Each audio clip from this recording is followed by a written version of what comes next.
Welcome to another episode of Dad Up, everyone. Thank you guys very much for joining me. I'm very excited for the guest that I have on today.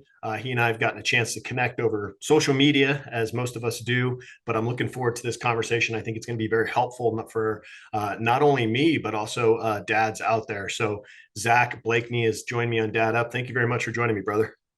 It's my honor, Bryan. Thanks for having me on. Yeah, absolutely. For my guests who may not know who you are, I mean, obviously you and I have got a chance to connect a little bit, but let's kind of dive into the back history of you, kind of how you grew up, and then obviously how you transitioned into the things you're doing today. Yeah, absolutely. So I had the privilege, now I say the privilege of growing up in a military family. So my father was in the Army. He was in the Army for 24 years before he retired, then still worked as a civilian. So the man was dedicated. With that being said, at the time, as I was growing up, as an Army brat, we moved around a lot, right? We moved around probably every 3 to 4 years from different stations. And through that process, it was difficult, right? It was difficult to pick up and move. But, what I would say the more difficult parts about it was, making new friends and then going to new schools and doing these things. But I'll tell you what I can really look back on now with a greater appreciation for, which is the fact that it molded me pretty much to be able to adapt to change very quickly. Also, it helped me to be able to connect with all sorts of different people from different backgrounds and cultures, from all around the United States. There are different cultures in the United Right. States, right? Northeast, Southeast, the whole thing. So it was really interesting. And what I really started to understand once I became an adult was that change didn't bother me as much. Like it was just like, oh, this is going to happen. Okay, this is going to happen. I was able to push through those change cycles. And we can push the change cycles, ultimately you're going to get to where you want to get to at a faster rate when we accept the change rather than resist it. Now, with that, I didn't really have any I mean, everybody has some form of trauma, growing up. People like to think trauma is something super severe or something like that, but we all have something that isn't authentic to us once we find out who we authentically are. So we could categorize that as trauma, right? For me, my parents didn't show a lot of loving affection to each other. It's kind of just like the most I ever saw, I think, after I was 12 was them holding hands and like a pet kiss, so there wasn't a lot of loving affection. And with that, I didn't really observe what that was. So, like, as a child observing a relationship, that was something that I kind of lacked with expressing love, especially when I started to, meet women that had different upbringings and different expressions of love and everything Right. else. So I started to see a big gap in that way. And then another thing that happened to me at no fault to my parents whatsoever is that I was raised during a time where we moved from AOL internet to dial up to broadband internet in 2000. And I happened to be 14 years old and we happened to have a computer. So I found myself diving into pornography. With Mhm. high speed internet came a lot of video pornography and mass rates of it as well. And I would get on and I would watch it and I would do my thing. And my parents did their best to put the porn blockers on and site blockers and stuff like that. I was a smart kid. Like I was a smart kid. I could figure things out. But ultimately, that ended up into an addiction, a very damaging addiction for me that lasted all the way until I was 30 years old. Oh, wow. Something that really incarcerated me inside of myself and caused a lot of anxiety socially, a lot of anxiety in the bedroom with intimacy. And then, if anybody is familiar with addiction, it's not just about the addiction, it's also about the behaviors around the addiction to hide the addiction. So, a lot of dishonesty, a lot of controlling, a lot of manipulation of other people, not necessarily to intentionally hurt them, but to hide the addiction from them so they didn't see this part of me. So I got married when I was 27, was with her for about 5 years. We ended up getting divorced. We got divorced amidst me coming out about my porn addiction and then all of the back end lies, so to speak, that led up to that point, a lack of trust. But ultimately, that was the end of everything that I thought I wanted and the beginning of everything that I actually wanted as I transitioned and transformed into the man I am today. Hmm. Well, something that my guests may not realize, but Zach isn't a dad, and the reason that I wanted to have him on is because he works with a lot of dads, and he works with men on how to be better dads. And so we kind of, have some similarities there. That's one thing that I try to do, and dads are really dealing with various levels or various things as far as addictions go, whether it's drugs or alcohol, gambling, or like you, pornography. And one of the things that I dealt with as a dad myself is I had an addiction with alcohol. I'm a military guy myself. I was in the Marine Corps for 4 years, and I like to tease when people ask me how was your military experience, and I said, well, they taught us three things. They taught us how to kill, they taught us how to cuss, and they taught us how to drink. So those are the things that I learned in the military. So for me, I came out of the military. What I thought was just an average drinker.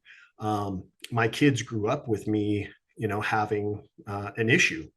And I talk about it a lot on my show, but I had an experience with, I grew up in a household that was an alcoholic family. Both my parents were drinkers.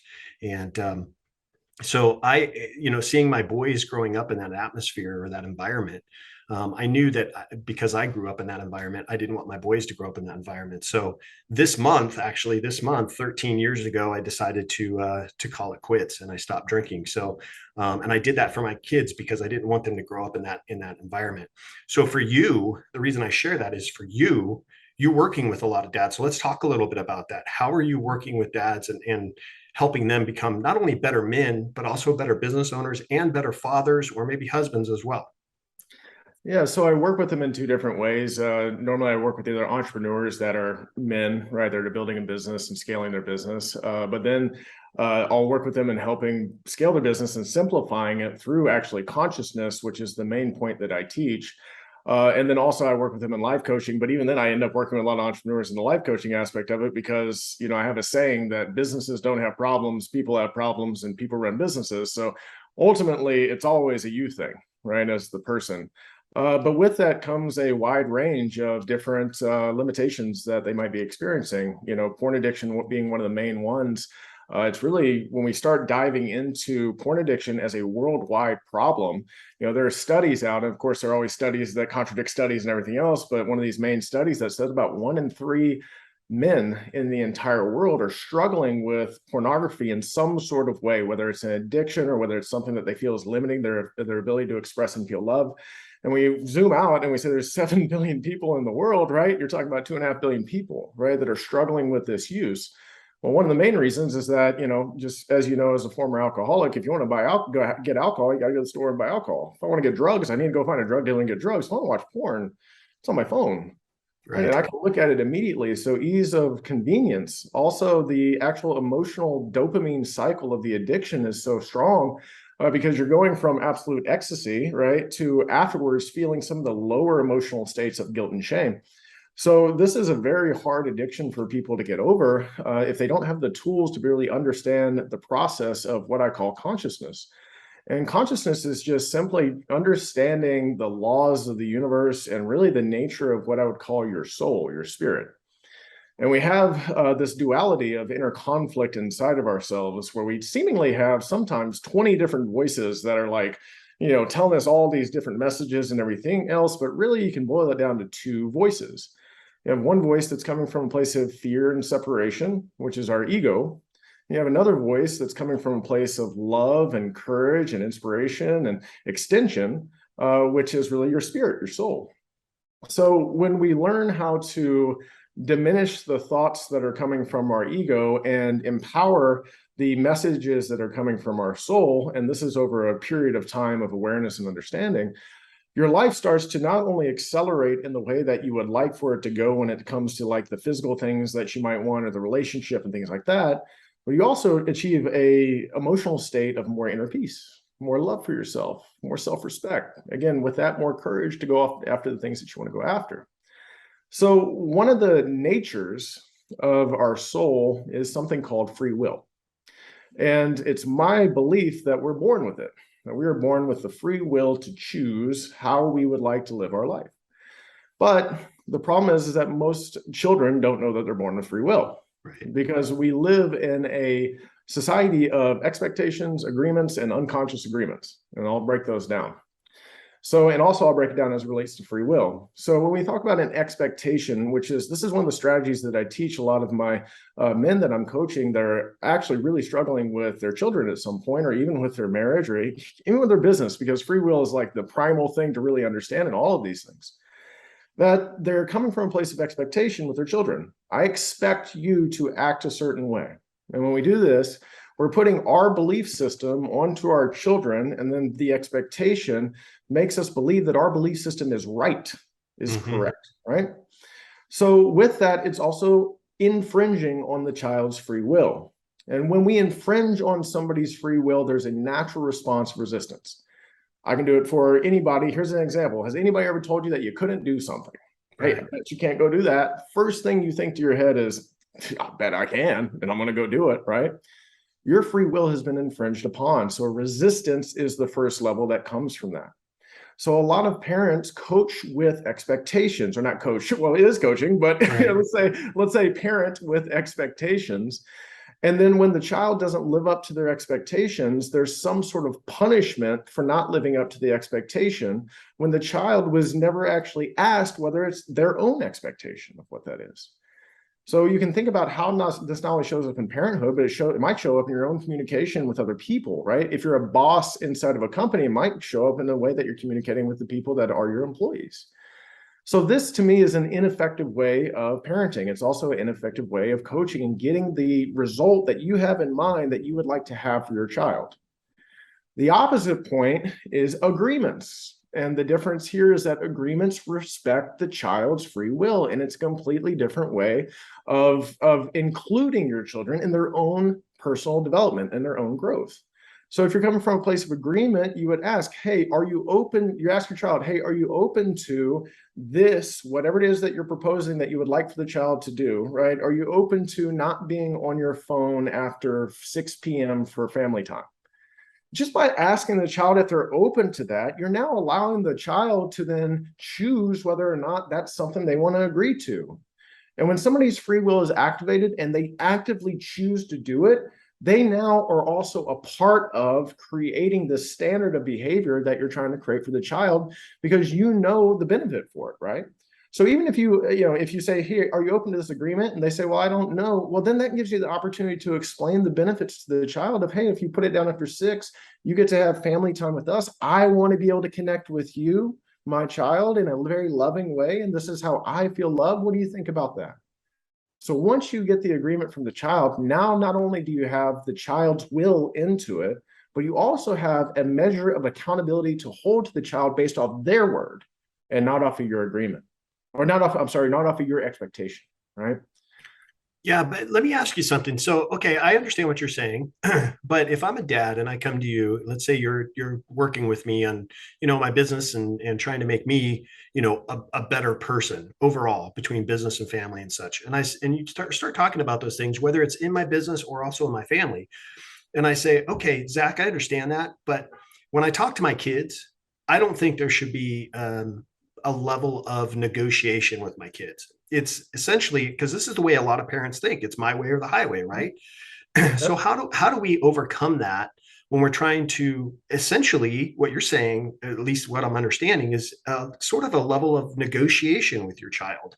How does a dad overcome that? Well, one, you have to understand that when you're exacting an expectation and the way that you communicate it, you're coming from a place of fear.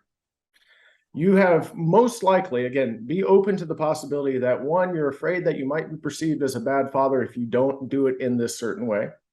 And then also be open to the possibility that you're afraid for your child, right? The safety for your child, right? In putting together these expectations, which ultimately I understand that. But every single time we put out fear into the universe, that's exactly what we attract back, is some sort of fear-based, response. Right? I can use this in a very simple example. You're afraid to have a conversation with your child, right? I'll use an example of somebody that I worked with in the past. The man ended up leaving his wife and his child for another woman. He never had the conversation with his kid. His kid was like 16 years old. Him and his kid were best friends. He never had the conversation of explaining why he was doing what he was doing out of fear of not showing up in the way that he thought that his son perceived him to be. So when he didn't have that conversation, what happened? His kid created his own stories. His mom influenced him to say all these different things that were bad about his dad, which now his kid had this same little influence of understanding of my dad being a bad man, because he was afraid to not have the conversation because he thought he might be perceived as a bad man. Your fear manifested either way. Now, whether you have the courage to have that conversation and go through the process, that's up to you. Now, what happened afterwards is they didn't have a relationship for 2 years, but he kept sending him money. And I asked him, I was like, do you really think your son wants money right now? What do you believe your son really wants? Just the conversation that you've always feared. So that's what I would say. Again, this is an example. So if you put this into the same way of being able to converse and communicate and talk to your kid, and being able to not only explain, here's the behavior that I would like for you to agree to, but here's why. Because most children want to know why. Why is this something that is really good for me? And what is your experience with this to tell me that this is a good experience for me to, or a good standard of behavior for me to integrate into my life? And that's really the difference, is that expectation doesn't, that exactly how you said it, do it how I say it because it's how I do it. This is how to do it. Well, what is the what's the explanation of why it actually benefits the child?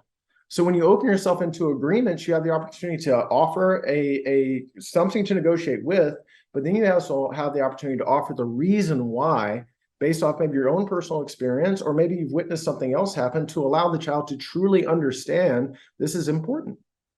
Mm. Yeah, I think it's important for parents to really understand that, it's okay to have open conversations with our kids, right? We talk about, in order to really develop, I talk about a lot on my show, in order to really develop that bond, you have to be able to have these conversations, and they may not be conversations that you're necessarily comfortable with. It may not be conversations that your child is necessarily comfortable with.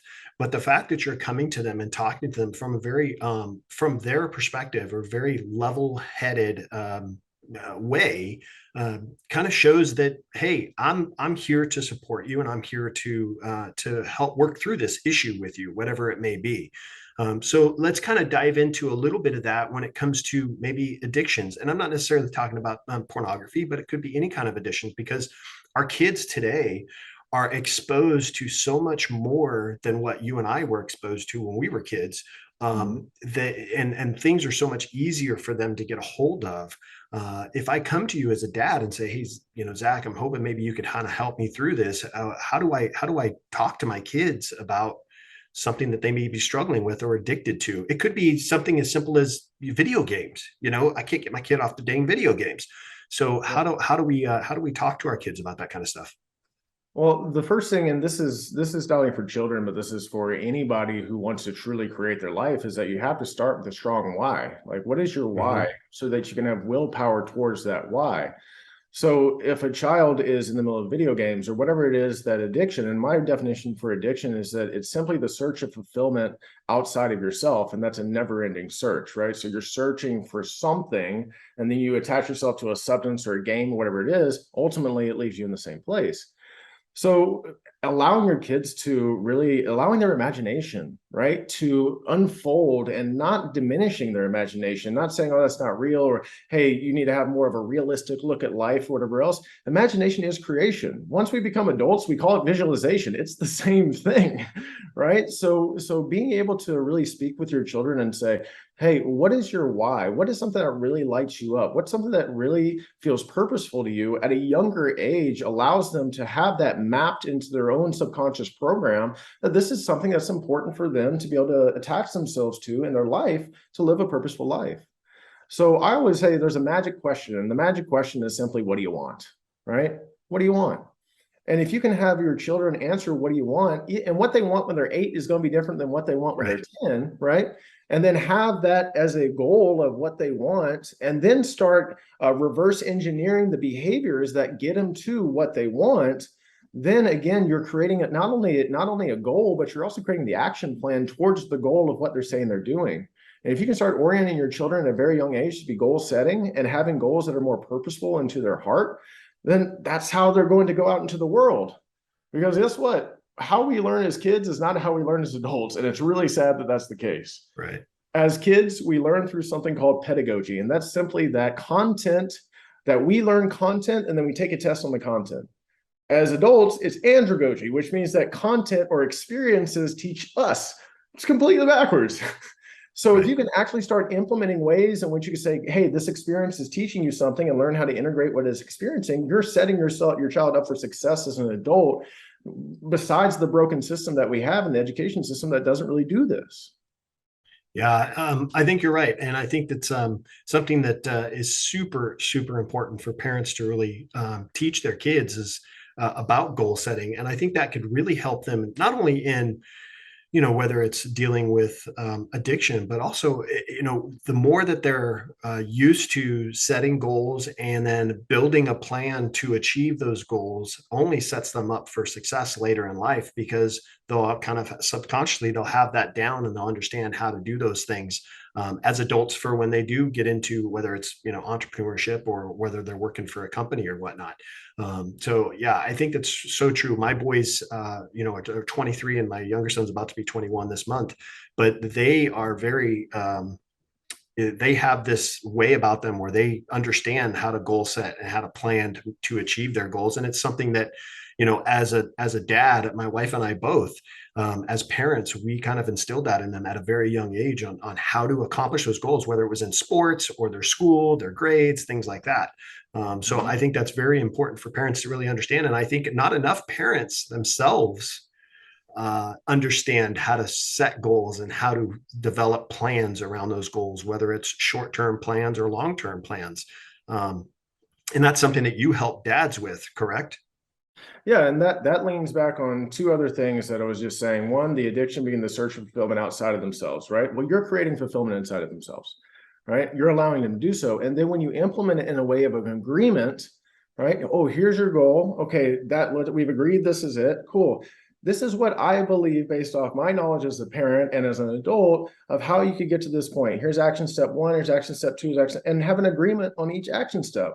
Now, again, the child's free will is now included in the agreement, and now you are completely within your right to hold them accountable to their greatness. And that level of accountability, that's how I end every single thing. Okay, we've agreed. Literally, if you're going to do this, do the agreements and then recap the agreements. Okay, we've agreed that your goal is this. We've also agreed that you're going to do this, this, and this. Is that correct? Do you agree to this? Yes, I agree to this. Okay, also, are you in agreement that I'm going to hold you fiercely accountable to your agreement? Do you agree to that? Yes, I agree to that. You're in. Like, what resistance? The only resistance you're going to feel is the resistance of the child of imposter syndrome or that unworthiness, which is actually where you get to work in now. Hey, man, you agreed to this. Why are you resisting this? What's going on? Right? Right. Let's talk about this. Let's dive a little bit deeper. One of the things that men, and this is a societal thing as we're moving into from this hyper masculine society into a feminine society, is that we're not really in touch with our emotions, emotional intelligence and emotional literacy. Emotions create action every single time, right? Every single time. It's not the thought, it's the emotional attachment to the action that creates the actual, that creates it to happen. And that's really the problem. Like when I was using the explanation of the story of the dad that hadn't talked to his son in 2 years, the problem is that he was telling him the objective without letting him know the hurt and the pain and the feelings that he had inside about himself and what he had done. That's what his son wants to hear. And that's what your children want to hear. They want to know the emotional connection, because the emotional connection, when they're emotionally invested, they will take action from that space. And expectations have no emotional investment. It's a do what I say and do it now. And that is all objective. And you're not giving them anything of substance to hold on to take action from. Yeah, I think you're right, and I think a lot of dads struggle with finding their true emotion within themselves and how to interpret that, or how to I guess speak that to their kids, not only to their kids, but maybe to their spouse as well. And one thing that I mention a lot about when I talk to dads is that, I hear dads say, to their kids, they'll say, you made me angry when you did that. Well, no, the kid didn't make you angry. You made yourself angry. You're in charge of your own emotions. Your kids is not in charge of your emotions. So how you react or how you respond to things is based on who you are, and you're responsible for that. Your child is not. And the same thing with your spouse. You could tell your spouse, you made me very upset when you did that, or you made me very upset when you said that. No, I didn't make you upset. You made yourself upset. So it's how you decided to respond to it. So let's talk a little bit about emotions, because I think that's super important for dads to really understand. Dads are not in tune with their emotions. Not enough dads are anyways, and they don't really fully understand it. So how do we as dads, and when I'm when I'm talking about dads in particular, how do we as dads understand how to not only understand our own emotions, but how to control them or how to respond to them? Yeah. So first of all, I'm going to go and say this, that this is also a part of a self-discovery process. You have to get to self-mastery, you have to go through self-discovery. So if you haven't gone through the process of self-discovery, self-awareness to get to self-mastery, And inside of this is all about, healing from trauma, getting rid of what I call the illusionary thoughts in your mind that are coming from fear. Again, allowing your spirit to take the rightful place and being the control of your mind and your body. Your mind and your body are just tools for the soul to navigate life in the way that you want it to. And if you let your mind take control, you will, Right. chaos and suffering is coming. Like, that's it, right? So there's a process and a strategy of understanding who the real you is. Now, without going through that process, some very simple things to do is become aware of your body, your emotional body. If you could just simply say, oh, okay, I'm feeling uncomfortable in my stomach area, and you don't know, literacy, you don't know what it is, but I'm feeling uncomfortable. Well, the thought that you're thinking is causing your body to emotionally respond in a way that feels uncomfortable. So that's the first thing you could do, is in tune to, okay, I don't feel comfortable. Like, my body feels this like really icky feeling. What am I thinking about that's creating my body to respond this way? Because all the body is doing is signaling to you, in my opinion, hey man, I'm not what you're thinking about. I'm not that. Like, this is the soul expressing itself through the body to say, hey, you're saying that I'm a POS, or that I'm a bad dad, and I'm not that. Right? That's an illusion. That's what's creating you actually showing up as a bad father. So Right. let's start looking at that. So if you could just get in tune to your emotional body and the response. On the inverse, if you're thinking about something that's inspiring or loving or everything else, your body feels really light, right? It's a great response back. It might even vibrate at some point if you really have a really profound thought inside of yourself. So if you can get in tune with that, that would really help. Now, there's two emotions that dads typically do not want to admit that they're feeling. One is guilt, and the other one is shame. Right. And these two emotions, when suppressed, also have an emotional response of anger, and then repressed anger. Now, if you have repressed anger, repressed guilt, and repressed shame that's inside of your body, you are going to respond from those areas. And those areas are only destructive. There's nothing that good that can come from these areas. So again, the self-discovery and self-awareness process is learning about, why do I feel shame? Have I felt shame my entire life? Has this been mapped into my subconscious based off my childhood upbringing all the way until I was an adult? Is guilt the same way? And anger being the response, and most men have not been shown a safe way to express anger, and there is a safe way to express anger. In my way, I say two different ways. One, you can go ahead and express it out on a punching bag. That's why I do everything, to be honest with you. It helps me. But two, when you can balance anger, anger becomes something that actually helps you serve others and take action in a much higher way. Anger is what gets you out of complacency and into taking action when it's channeled in the correct way. Because you can actually say, I'm done with this. I'm going to start changing. And that's normally a lot of people's awakening point, where they have an awakening point. They don't know what they're awakening to. They just know that they're awakening to, damn, I really don't like my life right now, and I'm angry about that. And now let me go out and look for a different way of living so that I can really be happy with myself. But again, we haven't been taught how to express anger in this way. So instead, we repress it, and then it comes out in passive aggressive behavior. It might end up coming out in being physically harmful towards a wall, right? Maybe, and then again, it could be a physically harmful thing towards another person. And that's where it gets really dangerous, when we don't heal from these things that are holding us back from being our authentic self. Let's talk about self-care, because I think kind of what you're touching on there is really, you're talking about self-discovery, and actually you're kind of talking about learning how to love yourself, right? And Yeah. not a lot of dads really understand that. First, you have to learn how to love yourself, and you have to learn how to take care of yourself, because if you can't do those things, then you're not going to be 100% invested in your family. And other things will start to come out, whether it's anger or, resentment or guilt. Those kind of things will start to kind of resonate or kind of come out towards your family. So let's talk about self-care, because I think it's really important for dads to understand that in order for us to really be 100% invested in our family in the right way, we have to learn to love ourselves and take care of ourselves first. That has to be first. So how do dads really understand, or how do dads really start to implement strategies to take care of themselves first? Yeah. So as what you're saying, to be a better servant, you have to serve yourself first, right? I mean, that is the rule number one of being the best servant that you can. And sure, there's going to be times, like, I've worked with plenty of dads that have hectic, they're entrepreneurs for one, right? Right. So they're not in the 40-hour work week anymore. They're doing 70 hours because it's what they choose to do. But then also taking care of their children and taking care of themselves. You have to be a master of time. Time is here for us to learn how to use it wisely, not to be victimized by it. And every single time somebody says, I don't have time, you're saying that you're being a victim of time. You are limiting yourself in that own way of saying it, right?